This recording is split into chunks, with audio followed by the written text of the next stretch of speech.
for tuning in. Welcome to another Music Entrepreneur Club session powered by BeatStars, as you know. Before we jump in and introduce our special guest, um, here's a question. You know, I always got to give you announcements, and I think I even saw people in the chat. So, are you struggling to sell beats? A lot of us are, and so BeatStars offers opportunities to learn, ask questions, and so forth. This is one of them, but this is one of many. So, for example, when is this happening? June 10th. You can join the top selling producers anyway, who I interviewed, and they had a ton of insight, along with community director Mike and content marketing specialist Jamil. I'm sure you know Mike and Jamil, as they discuss best practices for selling beats online, tips to help you increase your sales, and what follows is a Q&A session, so you can tune in and ask questions as well. That goes down, like I said, June 10th at 1 p.m. Eastern Standard Time. But please RSVP. The link is in the chat. Shout out to Sydney for posting that link, beatstars.world/webinars. And then also Twitter Spaces, which I still have to get on, is going down right after this session. So immediately following the end of this conversation I'm having with Miniproducer, BeatStars will be live on Twitter Spaces, where community director Mike Trampy will be hosting a live Ask Me Anything session. So ask him some wild questions, please. Hopefully Bufo goes in there and just troll him a little, but then also ask questions about BeatStars distribution, BeatStars publishing, tips for increasing your beat sales, tips for marketing your beats, because Mike Trampy is a wealth of knowledge. I'm sure you know that, because you've probably seen him here and you've seen him on other BeatStars programming. So don't miss that. Twitter Spaces immediately following today's session. And now I know we can't hear applause, but join me in welcoming our special guest today, producer. How are you feeling? I'm feeling great. Thank you for having me on. Yeah, thanks for coming on. How has 2021 been treating you so far? It's been actually pretty good. I'm definitely seeing the light at the end of the tunnel. Last year was a wild year, so things are steadily moving along. How about for you? Oh, you're interviewing me now. Yeah, life is good. Life is good. I know producers had mixed feelings about 2020. So Yeah. did anything affect your creativity or your business as a result of the pandemic? My business actually did better during the pandemic, which was kind of the opposite of what I had seen other producers experience. But I actually did my biggest year last year um during the pandemic, so it definitely worked out in regards to business. And then personal, I only knew a few people that got COVID in my family, but no loss or anything that I know of. Well, that's good news. And as a matter of fact, I'm glad Bufo brought this up. Thank you for the bow tie compliment. Yeah, so, well, very quickly, there aren't many producers that have. I know Big Bird is one of them, and I've had him on here. I'm trying to think of how many producers have their physical appearance as a part of their branding. And every time I see your branding, there's the bow tie. Every time I see Big Bird's branding, there's like the white streak in his beard. Um, and you did that early on. So do you have any kind of marketing background, or was that just something that you decided to go with, and then now you're kind of stuck wearing bow ties for the rest of your career? Yeah, I mean, that was pretty much my style. So it just carried on into the fact that my logo looked like that. And I was like, well, I might as well have a bow tie on. And my major at first for college was going to be a marketing major, but I switched it to entrepreneurship at the last minute. So I did understand that like having a consistent brand was important, but it wasn't my initial like, oh, this is why I'm doing it. I just figured I might as well stick with it since I've already got, my bow tie on and people are seeing it. So Well, here's a question that a lot of people have asked me, and I can never give them an answer because I didn't go to school for any marketing or music or anything. Would you say that your experience in college as a student of entrepreneurship helped you approach your beat selling business? Uh,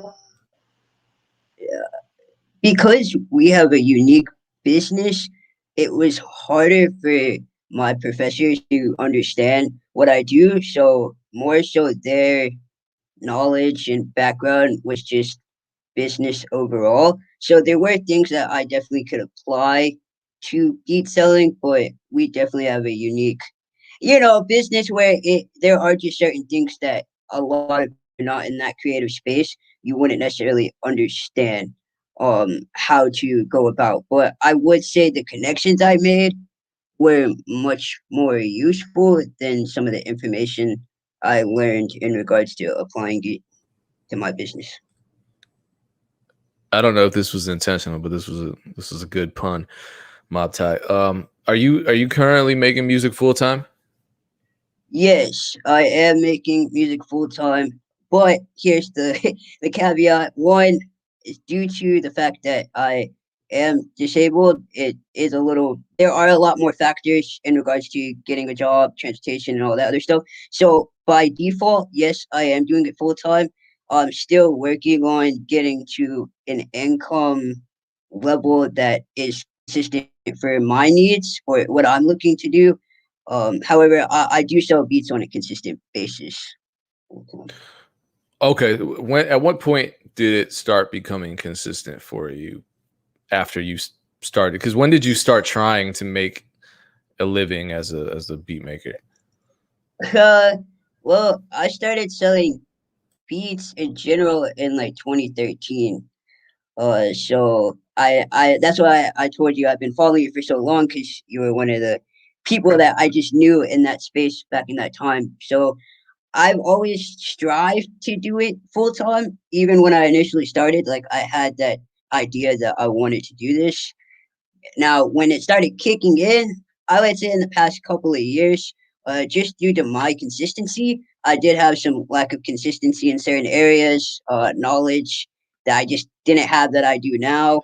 Um, so I would say in the past couple of years, I've seen a lot more consistency than I did when I first started.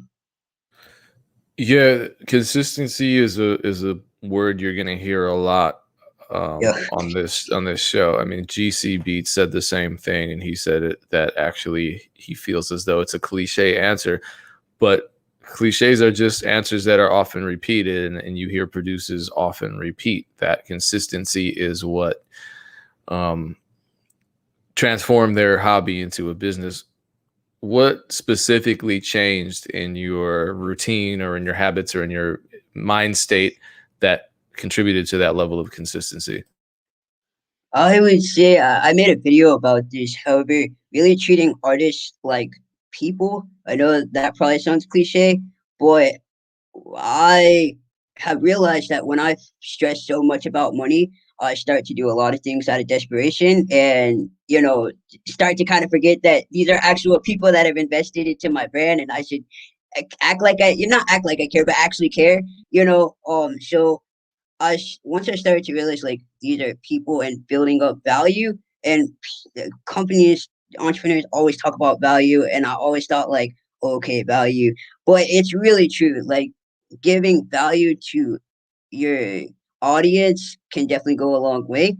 And I also realized that it was a process. I think a lot of times when I tried to rush certain things, I may have gotten a result, but it wasn't either a long term result or the result I was really looking to get.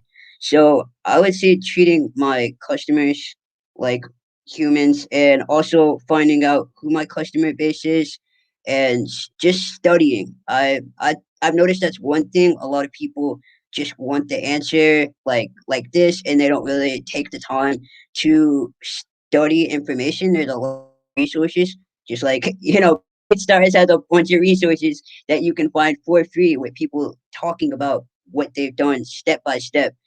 So there's really, in my opinion, no excuse when it comes to not knowing. It's just taking the time to actually learn about your business and get into those goals. Okay, this is maybe a tough question, but I'm going to put Okay, you on the spot.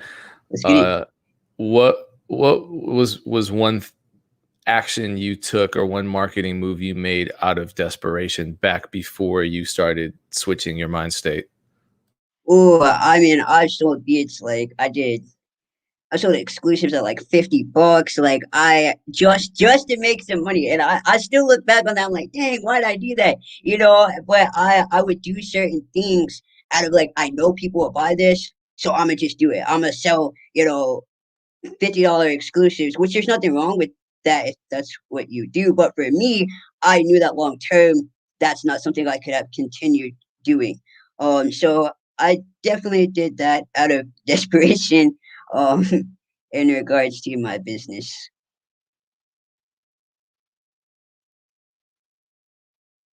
We got our first troll comment from Bufo. I don't. Can Let's you get can you sell OnlyFans. can you sell exclusive beats on OnlyFans? I don't know. Hey, we might have to try it. Might be a market. Ufo, you might have to do that niche market right there. Yeah, Bufo brings up the sex industry a lot. I think he should just go for it. After a certain point, I, there's a market for everything. Um, Yes, that is true. I know some people making money on OnlyFans. Actually, OnlyFans is trying to expand quite a bit into music, Yep. um, to the point where they reached out to me, and I'm like, oh, I guess I wouldn't know how to approach it because what would I don't know whatever. I do all my streams for free anyway. Uh, Changing the subject. You recently tweeted something that made me stop and think, and I knew I had to ask you about it. You tweeted that you stopped making business decisions based on emotions. Yes. What was that about? Oh man. So a lot of times I've noticed that at least for me in my experience, we we make you can make business decisions off of what you feel. Like I feel I should charge $100, but my customers are telling me I can only do this. Like I want to support you. I'll share your, repost your tweets or comment on Instagram, but I'm not going to be able to support your business because for where the customers that I have right now, currently where I'm at, they are telling me, hey, I can do this range. And so my mindset before then was like, well, I got such and such on this song, so that means I need to change my price. Or somebody told me I should change my price because I'm worth more than that. When the data, the analytics, all the stuff is saying, no, this is not what's working for you, buddy. And I think when when you go off so much on feeling, you start to make decisions that sometimes don't make sense for that time. So it's not to say that I can never charge a certain price, or have a certain price point, or get customers that are paying that price point. It's just right now that's not where my business is at. That's not where I'm at in regards to um my branding or whatever. So when I said that, taking the emotion out of it, it's more so just not just making decisions because I feel like that's the right thing to do, and actually looking at what does the data tell me is the right thing to do, and what are my customers telling me to do, because those are the ones who are paying for stuff. So, Yeah, what would you say is some of the most helpful customer feedback that you've received throughout the years? the biggest thing, and this isn't a knock to myself, the biggest thing is people really like my personality, and I believe that's why my business has done so well is due to the fact of just me as a person. Because obviously, my beats aren't terrible. However, I do know that I kind of sell the product, So I definitely have gotten feedback that I just care about people, which I think is important anyway. But I try to provide as much value as I can to artists. I do things like live reviews and different resources that I've given artists over the time that I've had my business. So that's the biggest feedback, is just that I provide value and people feel like they can connect with me. Um, and that's been working for me. So I continue to do it. Yeah, we're definitely going to talk more about that. Let's segue into your content strategy because I think that is a part of what you just said. Because a lot of your content is for artists too, not recording artists, not just producers. Um, you don't just post beats. You post a lot of content that is instructive, it's funny, it's entertaining. But you post a hell of a lot of it. When and Yeah. why? When and why did you? Because that's a big problem for a lot of us. When and why did you start posting content so regularly? So I personally, I have management, and we essentially had a conversation that I needed to make more content. And I wasn't making enough. I kind of have periods of time where like I would make a bunch of content and kind of get out of it. And I really like Grant Cardone, and I don't know if you've heard of him. He's a big guy that does real estate and other things, and he always talks about attention and getting attention. And I just studied how much he posted, and I studied other entrepreneurs that I liked and saw how much they posted, and I saw a certain frequency that was pretty consistent across the board. And I said, well, these guys have teams of people that are paid to do this. They know what they're doing. So I said, I know what I'm doing to an extent, but I could know more. So I just decided to implement that into my own strategy and post a bunch of content. And it's definitely been working in regards to getting people's eyes on what I'm doing.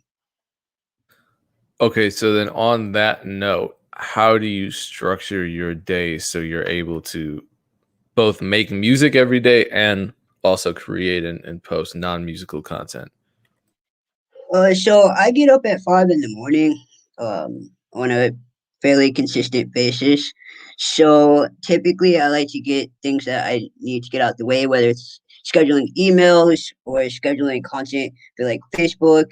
And then when it comes to recording content, I just have a certain period of the day, probably like after 12 noon, to just go outside and start recording. I just turn on the camera, and whatever I gotta say is what I gotta say. My brain goes so fast sometimes that like I just start talking about something. I don't really have like I write this topic down or whatever. I just typically talk about things that either I see in my emails or questions that people ask on my social media, and I just have them stored, and make videos about it.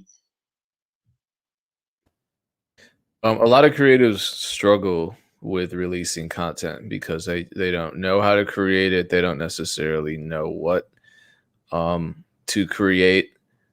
As a matter of fact, we have questions coming in. So, what do you use to schedule your posts? Is there a specific app or program that you use? So I pretty much use myself, and that's only because again I don't have a 9 to 5, so I do have a little more time to post. I can't make that excuse like, oh, I don't have time. However, I have used apps in the past. I know Facebook has where you can schedule posts on Instagram, and you can use it on Facebook, Facebook and Instagram. So I have utilized that before. I also used AppFee, but I don't know if you can use them anymore. I think something changed in regard to their permissions, but it was APPHI. I used to use that. There's Hootsuite. I've used that as well. Later.com is great to schedule stuff. And I see someone's asking me about email automation. I use GetResponse. That's just because that's the only platform I've used. Honestly, I know there's other ones like MailChimp and um different ones like that, but I just use GetResponse for my emails, and I just post. I'm sorry, I'm not trying to take over. I just see these questions. Someone said, when do I post? And that is based on what my analytics say. So when you go into Instagram, it'll tell you what the best times are. Um and it's just really based on my following. So I post at 12, 3, 6, and 9 p.m. Sometimes I post in outside of that time period, but I try to stick to those times. Well, okay, so just to be clear about the analytics, you need to post a lot in order for the analytics to tell you which posts are working and which posts aren't, right? Yes, definitely. So that's kind of the starting point because a lot of people want answers, and people will contact me and say, when's the best time to post to social media, and it varies based on who your audience is, what time zone you're in, what kind of content you're posting, that kind of thing. So, would your advice be to just experiment and then check your analytics and see what's working for you?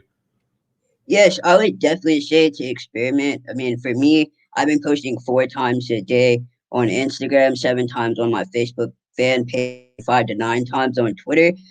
So you'll definitely, once you start experimenting with certain things, you'll see what frequency works best. Maybe you don't post 4 times a day. Maybe that's too much for your audience. You post 2 times a day or once a day. You're gonna find what's gonna work. And I would also say look at once you get those analytics, who your audience is, whether that's the age range. So if you have a bunch of 25 to 34-year-olds, you're not going to necessarily talk about things that wouldn't pertain to that age group. Or looking at gender, if you have a lot of men, you might not talk about certain topics that men may not relate to versus women.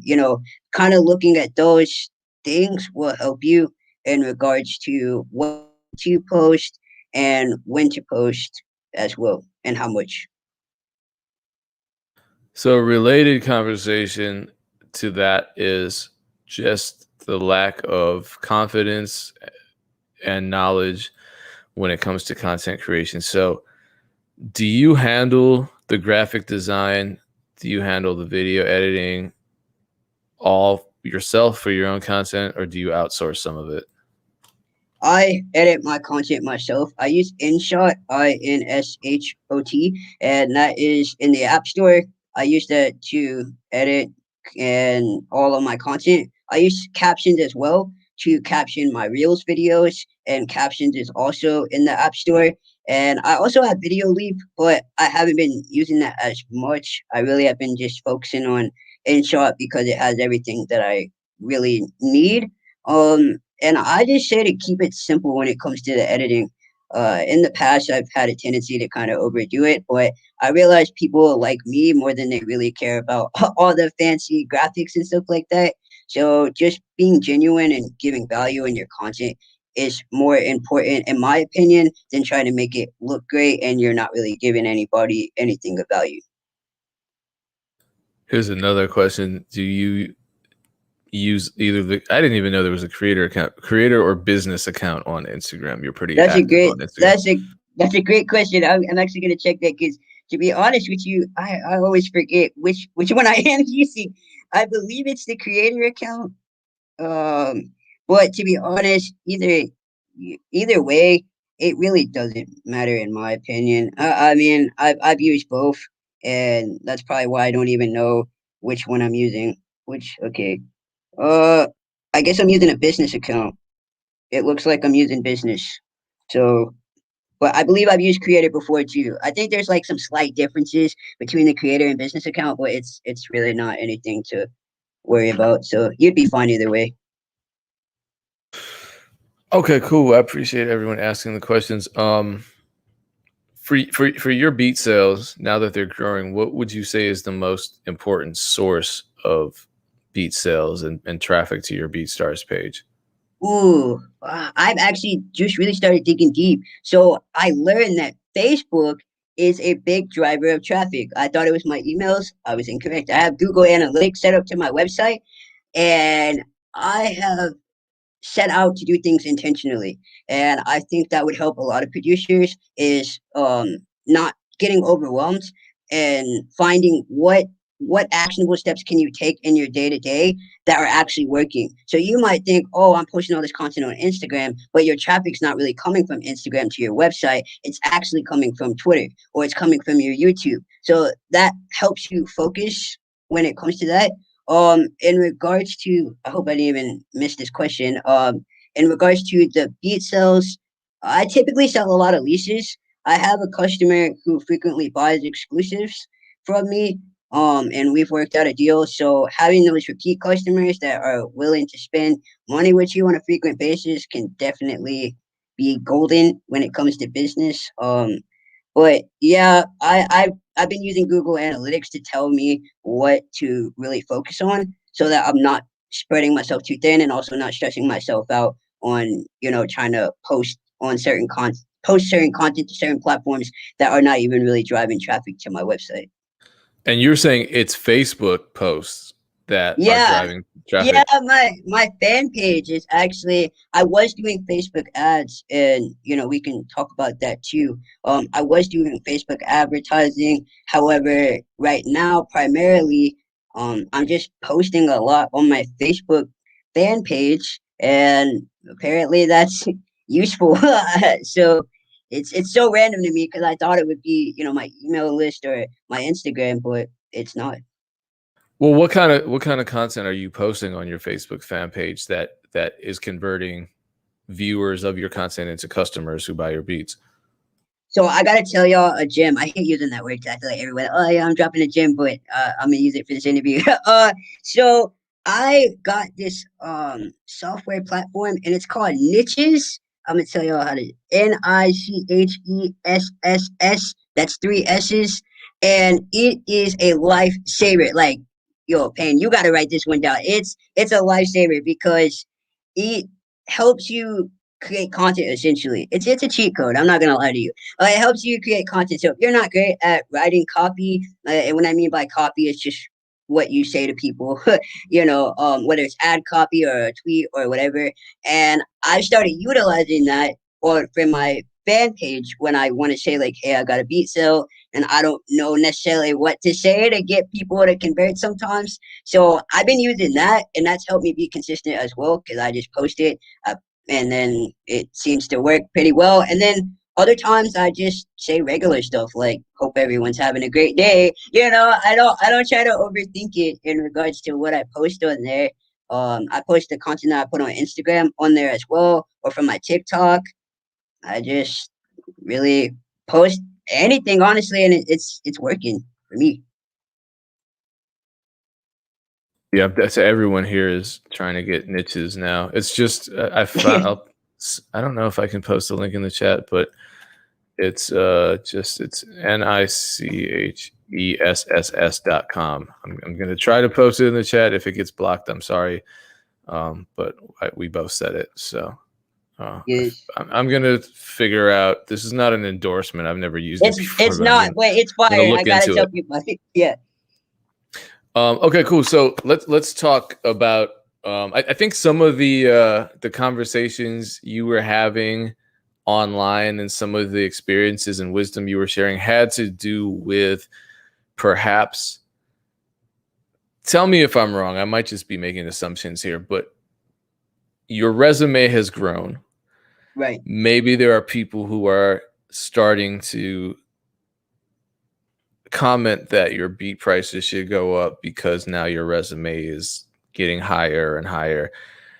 I don't know if that happened. I know it happened to me, and it's just like what's the point of Yeah. raising prices because I got a placement or a plaque or whatever is Yeah. because that Yeah. that doesn't mean anything to them to my customers Right. budgets. Yes. Like their budgets don't Yes. go up just because I get a Because placement. I You know got what a I mean? placement. Yeah.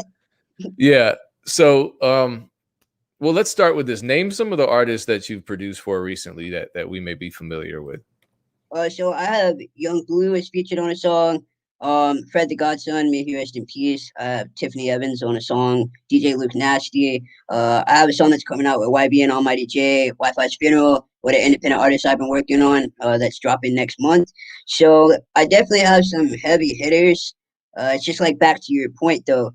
My customers' budget did not change because of my placements, and I think the other thing too that I would just um warn other producers about is just because you get big artists that may get featured on a song, it also has to be marketed correctly. What happened to me is the songs that I did have with bigger artists, they weren't marketed properly, so it was kind of like it didn't really matter. So nothing really changed for me except to just say that I have these people on these songs.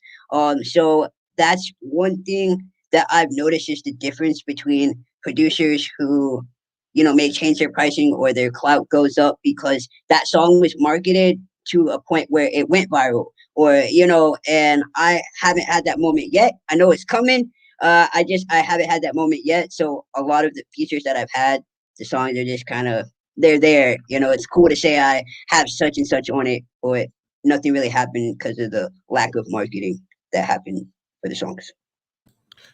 Yeah, that's always frustrating. Yeah. Tell me about the track with Young Blue then, because Young Blue had a great year with his hit single with Drake. How did that come together? So I had an independent artist. His name's Yachi. He reached out to me. I posted a beat and he liked it. He said, "Oh, I want to get it exclusively," and I was like, "Cool." So I sent him the BeatStars link, so he bought it through BeatStars, which was dope because you can add beats to cart and stuff like that. So I did that, and I didn't hear anything from him for a while. I just didn't even think anything of it, and I co-produced that with another producer named Pathu. He did the piano part, and I did the drums and the arrangement of it and any other effects to it. And Yachi ended up reaching out to me later on and was like, "Hey, I got Young Blue on it." And I was like, "Oh man, what? This is wild." Because at that time, Young Blue had just came out with that song "You're Still Mine." So I was just like, "Yo, this is crazy." I remember hitting up the producer that I work with, Pathu, to say, "Yo, we're gonna have Young Blue on the song." He was like, "What? No way!" And that honestly meant more to me than getting it myself.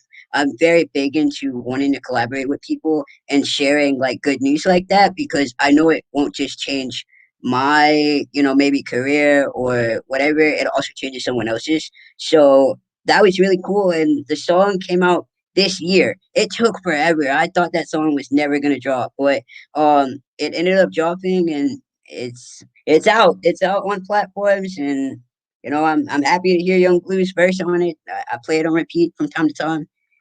But yeah, that's how it all went down. Yeah, well, congratulations. Here's something I noticed, if you don't mind me saying. Yep. I've noticed that the musicality and the quality of your beats has really improved over the last few years Oh because yeah. we've been following each other for a while. Yeah. Okay, so you agree? You would? I think Oh it's just yeah. inevitable. Everyone's beats should be improving over time. Yeah. Yeah. Okay, For so your sure. beats have improved over the last few years. You're saying? Yes, that is not offensive. I definitely agree. Like my beats started out as trash. Not sure how people bought them, even when I first started. I didn't say Um, that for the record. I didn't say that. you didn't say it, but it is what it is. We all got to start somewhere. But I definitely know that my quality continues to improve. So I appreciate the fact that you recognize that. Yeah, I was listening to you posted a preview of something. I was like, damn, that shit is hard. So how did you focus on making more beats and better beats? How did you really improve on a creative side? I think the marketing side is way more straightforward because you can kind of take certain steps, whereas the creative side is an X factor. I can't necessarily just give someone a tip and say, play this chord and all of a sudden their beats are amazing. So what kind of focus did that take and what strategies did you use? So I've watched a lot of tutorials, like a lot of producers out there, and I've just studied certain things that I wanted to improve on. So melodies was a big thing I've always wanted to get better at because I felt like drums came a little more natural to me. And then also mixing and mastering my beats, like mixing my beats, I wanted to be way better at that because I realized a lot of the producers that I still enjoy listening to from time to time their beats sound so clean. And I was like, oh, my beats don't sound clean. I would definitely want to up the quality in that regard. So that was helpful. And also just making a lot of beats. I mean, even now I try to make 5 to 10 beats a day. And those are typically Wait, not with wait, wait, wait. pause, hold up. 5 to 10 beats a day. Yes. And again, everything is different. I mean, I'm doing this all day, so I have a lot more time to I feel Okay, like yeah, but give. okay, a lot of us are doing it all day. Five to Yeah. ten a day. Even Yeah. listen, when what was it? Tundra was on. Yeah. He was talking about releasing, I think, 54 beats a month or something. That's still under a 2 beat a day average. So even if he was making 4 beats a day, he's not making 5 to 10 beats a day. So Yeah. I'm sorry for interrupting. I want to hear about this. How does this work? What do you eat for breakfast? What? So I would say it is a little obsessive in my for me, but I made a video about this that I am on the spectrum. So a lot of people that are on the spectrum have a special interest, and music is my special interest. So I naturally just kind of have that excessive quality when it comes to making music, which is probably why I can dedicate so much time in my mind to do so. So I would say that's probably why for me, I don't. That's the only reason I could see. But also too, since I have gotten more opportunities, I do have things that come up where they're like, hey, we need a pack for such and such. So I don't really have a lot of time to be wasting. So I make those beats. Typically, I collaborate with other producers that I work with on those, so that kind of helps with the speed. But in regards to just making beats from scratch, it's more so just not overthinking it and a lot of practice. I It's just my own, I guess, goals, my personal goals of wanting to like create quality and quantity. Because I see people always tweet like, "Oh, quality over quantity," and I just don't understand for me why you can't have both. Like, I believe you can have quality and quantity. It just depends on what that means for you. So if you do two beats a day and those are quality and that's the quantity that you feel like you can handle, then that's what works for you. I just have found what works for me, and that's just what I do. Yeah, He was good cool. quality beats is great. Yeah, I mean, Yeah. I think anything's cool as long as it's working for you. But Yes. yeah, I think there's something to be said. I know a guy who's, I believe, is on the spectrum too, and he's a songwriter, and there's no reason he should be as good as he is at songwriting and harmony based on how short of a time he's been singing and writing music for. I Yeah. remember hearing the music. I was like, wow, this is amazing. I mean, the writing is great. And then the melodies and the harmonies are great. I'm like, how long have you been doing this? And he just kind of looked at me and was like, oh, a year and a half. It's like, no way, dude. So spectrum disorder for the win, I guess. Yeah. Yeah. Winning out here. let's continue. Jesus, that Yeah, you're still getting over that. You're this like, I did. well, it's this interview and then the interview with Tundra that has a lot of people with their heads spinning, just wondering how they're going to compete. But yeah, I think you don't. Not everyone has to be Mini. Not everyone has to be Tundra. There's only one Tundra and there's only one Mini. Okay, stop wearing. Yes. Don't start wearing bow ties and thinking you're going to make 5 to 10 beats a day. And don't get Um, short like me and think you're gonna make it, because I was just born like this. So hey, I'm on Team Short Producer as well. team short, team short game. Okay, here's a question from Bufo. He's asking about your email campaign. So you are using email campaigns. Yes, I use What Get what Response. Yeah, what's some wisdom that you've learned over time as far as whether it's writing copy or the frequency of your email blasts? What has worked for you? Okay, so I'm still always learning new things and getting better. So one thing I would say is to segment your people. So whether you send out, like, if you collect emails through free beats, through BeatStars, I would say segment those people. So have like a free beat list, and then if you have customers, have a customer list, and that will help you kind of find out what messaging to tell people. I've even had to learn this because sometimes you're sending out, sales to the people that just got free beats and they're not interested, right? So maybe it's just like, you know what, I'm just gonna send it to my customers. You know, the free beats people convert into a customer or whatever it looks like. So I would say segment people into different groups. And you should be able to do that in any platform. It doesn't have to be the one I'm using, of course. Um, and so I would say, yeah, segment your people. And also, as for frequency, I can't really tell anyone how many times. Like, I know people say, oh, email them once a week or twice a week or whatever. It really, your your email subscribers will tell you if you're doing too much, and because you can look, at least for Get Response, it'll tell you why people unsubscribe. So someone just might be like, oh, I got too many emails in general. So if you start to see like, man, everybody's saying I'm emailing too much, you might have to fix your strategy in regards to how many times you're emailing or what you're emailing people. So it might not be email people less, it might be emails a certain segment of people instead of sending a email blast to everybody.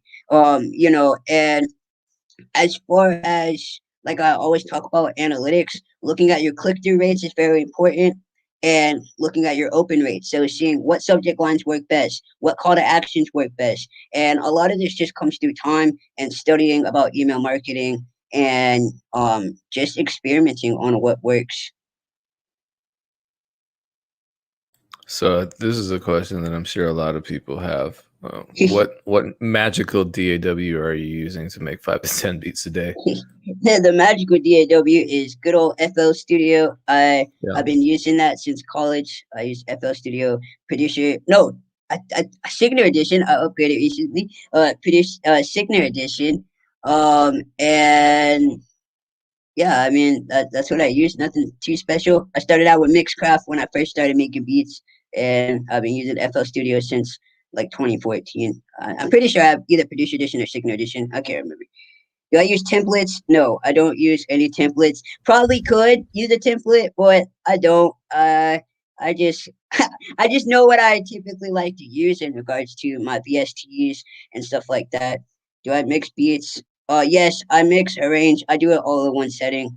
Again, that's just what works for me. I know people that say like they do it the next day or do stuff on certain days, but I just like to tackle it all at once. Yeah, I think that's key to finishing. Just putting a figurative gun to your own figurative head. Definitely not Yeah, literally. And just saying, yo, you're gonna finish this beat. You're gonna finish this beat. Don't get out of the chair until you finish that damn beat. exactly. And also a figurative chair because some people have standing desks or whatever. Someone had a question. Okay, what's your strategy for getting people to opt into your email list?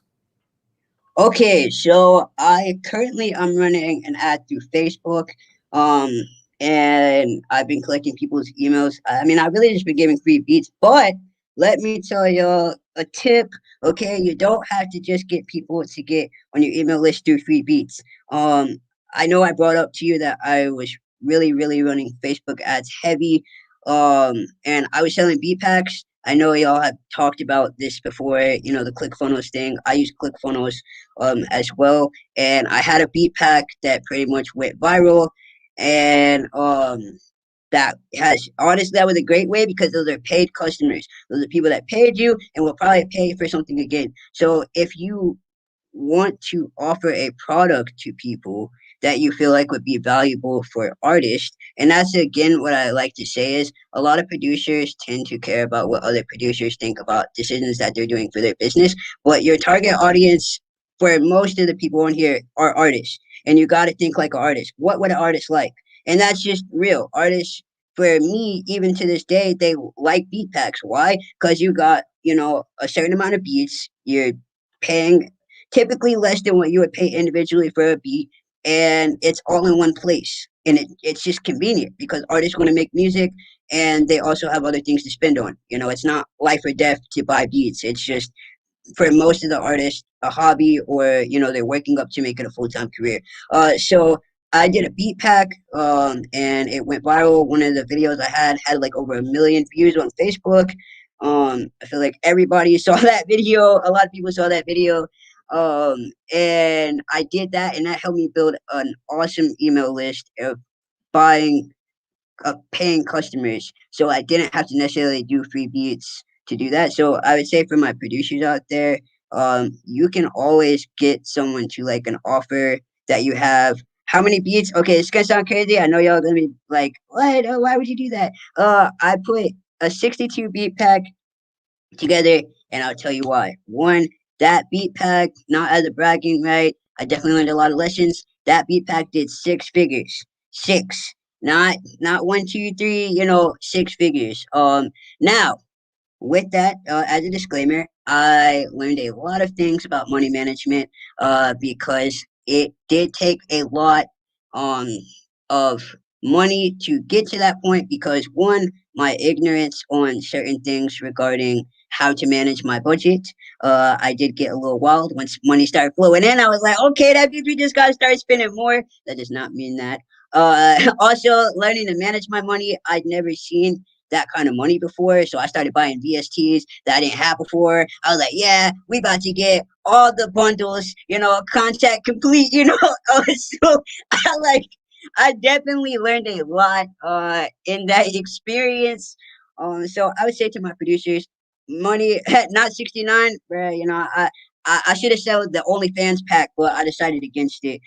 So I definitely would say money management for all my producers. Learn about that. Like financial literacy is so important. You already know. Financial literacy is so important because that was something that I definitely missed out on when I did that much for that beat pack because I didn't keep a lot of that money because I spent a lot of money on things that I probably didn't necessarily need, but it made me happy at the time. I was getting gifts for people. I was like, yeah, you get a gift, and sorry to my parents for not getting you a gift for years. I got the money now, So there were definitely certain things that I did with that money that I would say it can work if you do a beat pack. You don't have to. You can find something else. That's just what it worked for me. I don't really do beat. I'm not heavy on the beat packs. Now I'm really focusing on my website, and I do beat packs from time to time, but it's more so just for my email list. So that's just my experience. I hope I didn't get off topic. I just kind of went on a No, rant. that was great. I mean, we're Yeah, laughing, but the financial literacy element is so amazing, and key. at very least, a lot of it sounded like you just kind of nerded out on buying producer Oh yeah, related stuff. So at very yes, least, that stuff is a write off on your yes, it is. taxes. So Thank you'll goodness for get tech. some of that back. Some of it, Yeah, I don't yeah. know. Okay, this is a good segue because Dubby says you're Yo, thank you you, are man. his type of human. Now, Appreciate you. let me compare that to a video that you recently posted, in which you basically said a lot of producers are failing because they're unlikable as people. Yeah. What experiences led you to come to that conclusion?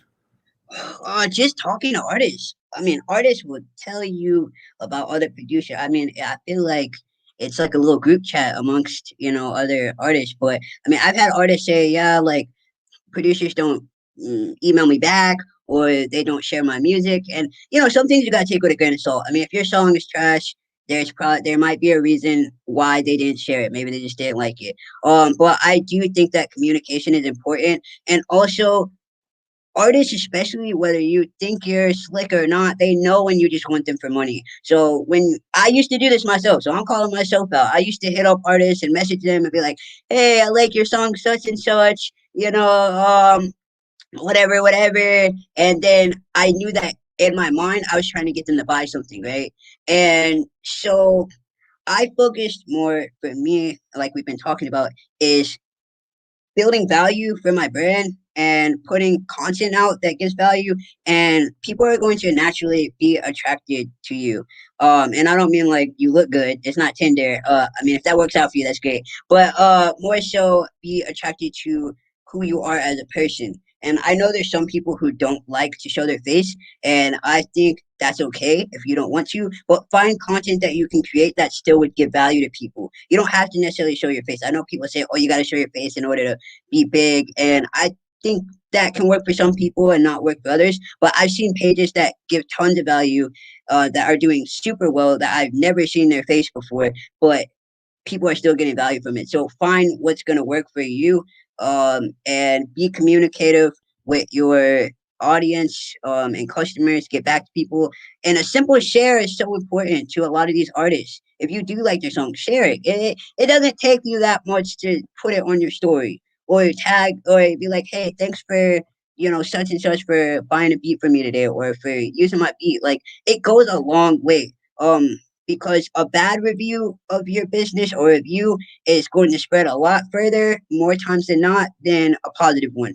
It's just kind of how the world, it kind of works. So, I would say to manage that, just be communicative with artists and treat them as people, because I think a lot of producers struggle with that. And stop talking about artists so much. I don't know why. I know I like almost hopped into the screen, but I see a lot of people that post so much negative stuff in regards to artists. Like, it's okay for us to share our experiences because we really be going through some stuff. So you got to call it out. But like making your whole personality talking about how artists don't pay for beats, like artists aren't paying for your beats, and you got to find out why that is. Or like find out why artists are not wanting to pay for your beats instead of making it there. It's an artist thing. It could be a you thing, and that is very hard to do, to take accountability for why your business or why your certain strategies are not working. Because no one really wants to call themselves out. It's easier to blame other people for our failures than ourselves. So that's that. So let's talk about looking good. Yo. You put your entire relationship up online, and I'm watching you do this. And, oh, you're rolling your eyes. This is gonna be a good one. I'm watching you do this, and I'm thinking, oh man, I would be scared to death. Oh, trust me, yeah. I mean, you didn't put every detail, obviously, but you meeting your girlfriend for the first time, and a whole lot of content that features her is available or was available. I don't know Yeah. if you deleted it. Um, We're tell still me if you together. don't We're want to still talk about together. this. No, we can. Okay, I just okay. laughing. We're still together. I'm just laughing because yeah, I had a lot of content out there. I mean, a lot, and a lot of producers don't even like posting clips of themselves speaking. That gives them a lot of anxiety. Right. What made you go that extreme and include your personal life as a part of your content strategy? Honestly, I think it worked out for you. I think it attracted a lot of people to you because it was very human. Yeah. But that was a big number one. Who is this woman that she would allow you to document the very first meeting? You know what I mean? Because you like flew her out or something. It kind of Yeah. made you look super cool, but Yeah, you know me. I know. So that was honestly really scary for me. I typically have been pretty private in regards to my personal life. So that was actually a big thing for me. More so because she didn't understand why I wanted to be so private. In regards to like my branding and stuff like that. So that was really a leap of faith for me. I was like, well, if this don't work out, I guess this will just be a learning lesson. And thankfully it has. We've been together for 2 years now. But I did realize that it there was that human factor of people feeling like they knew me more. And that was very interesting to see because I honestly wasn't sure how that was gonna be received. But yeah, I mean, at first it really came from her just wanting to be seen. So I didn't want to be like, oh, I'm not trying to show you like I got some kind of secret life or anything like that. So once I started getting comfortable, I just posted more content. Now that we've been together longer, there's less of that wanting to like have to be featured on posts and stuff once she also got more comfortable in our relationship. So I've been able to kind of dial back on that because that's just not really me naturally. I don't like to share my personal life in general, no matter who it is.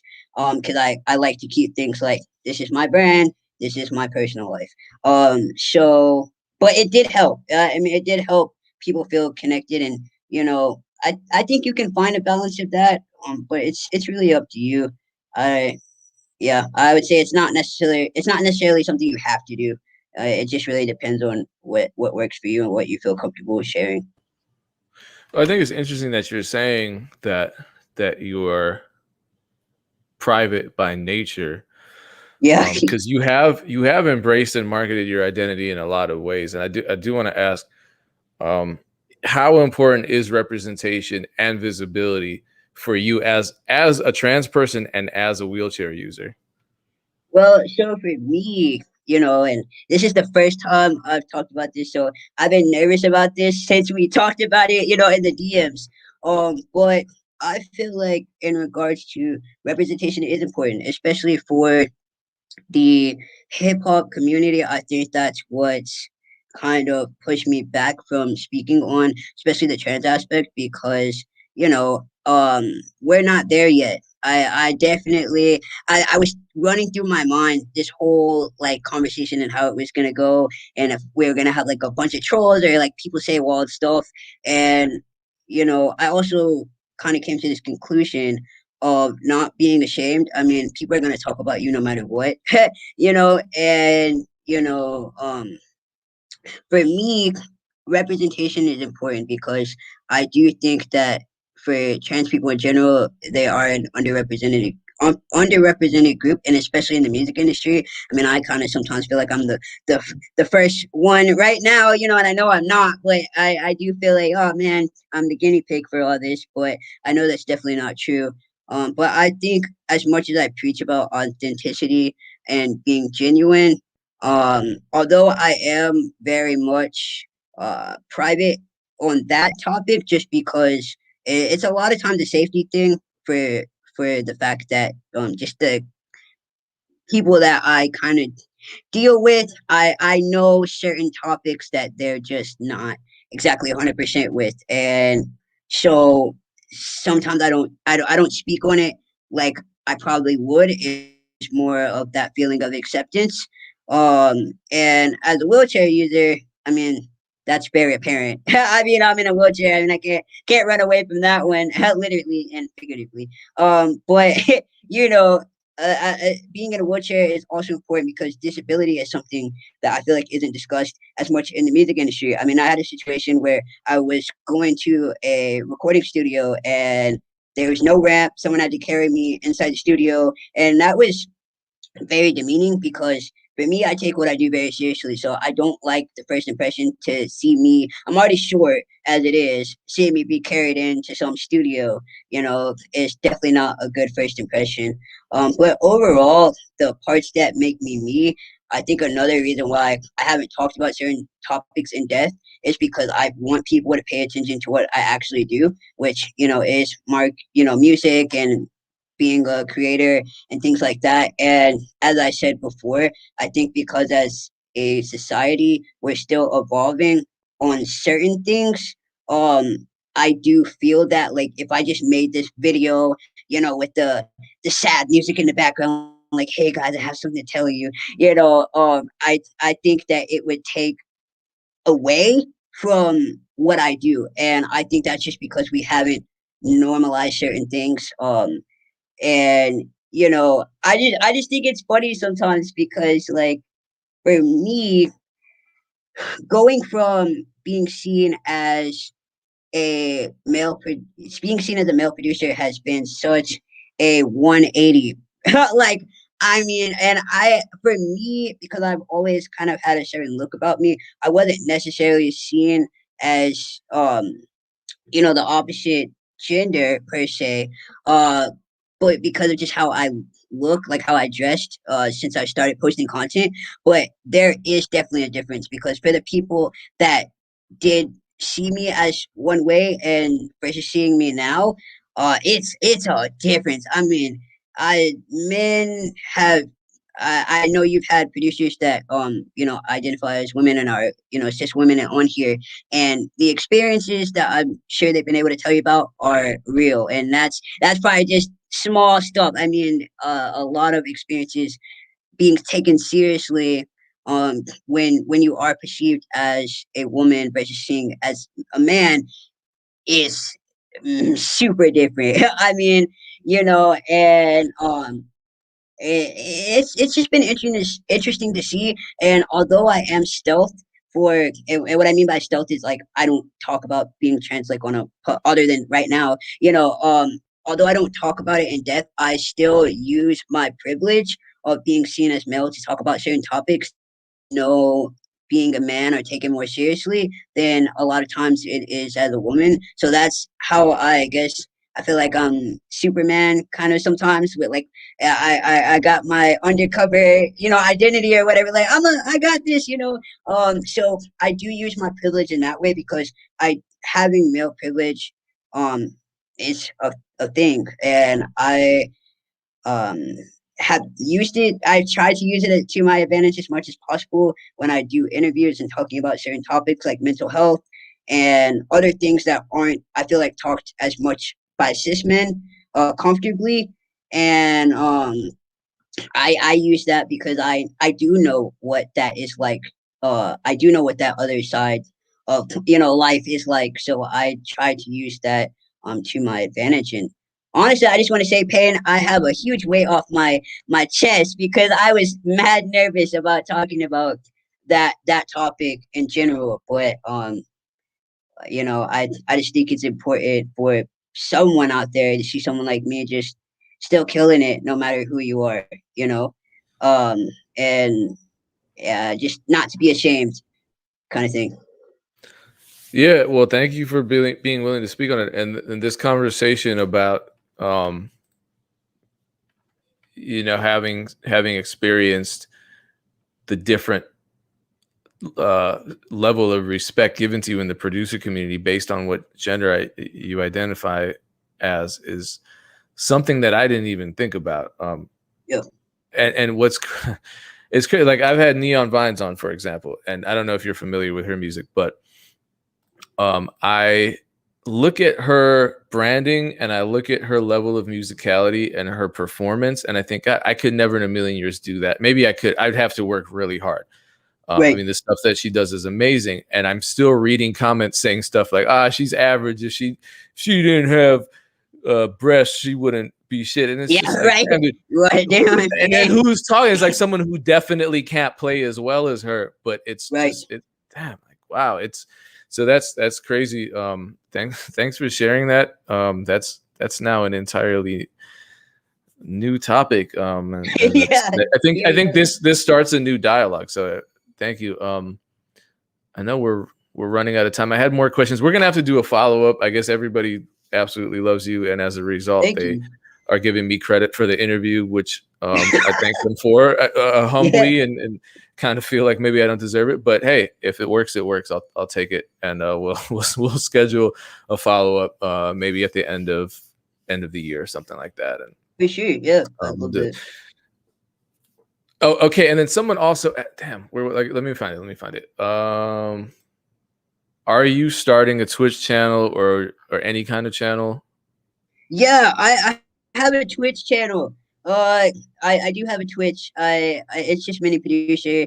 And y'all can check it out. I guess now I really need to get on there and start streaming because I had a whole schedule and I kind of fell off. But I do have Twitch, so I have where I give tips and stuff, and then I also have where I just cook. And so that's at 12 p.m. and 7 p.m. on Wednesdays and Fridays, and that's Eastern Standard Time. So I will be back on Twitch now that I definitely will have an audience for it. So make sure y'all check out Mini Producer on Twitch. I'm there. Okay, and then how else do people connect with you? What I know you're active on Instagram and Yeah, Facebook. How hit do me up on Instagram, Mini Producer. You can send me a message. You can hit me up. I try to get back to people as quickly as possible.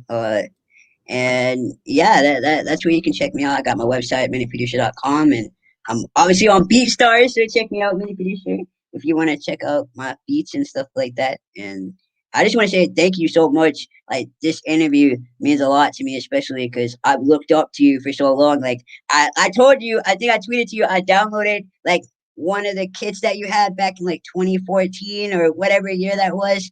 And it's cool to be interviewed by people that you've looked up to, so this is one of those cool moments for me, for sure. So I appreciate you giving me this Well, platform. I appreciate you, and what's going to be a cool moment for me is now that I know you make 5 to 10 beats a day, and I know your email address. I'm just going to start sending you Please, samples and melodies. please do. I'm not going to send 5 to 10 a day. I'm going to tell you that right now, but No, I'll that's get cool. some your way. And I do have placement opportunities, like real ones. I'm not just saying it like, oh yeah, I got placement. But I do have opportunities all the time. So I'd love to provide that value as well and get some stuff hopefully placed between the both of us.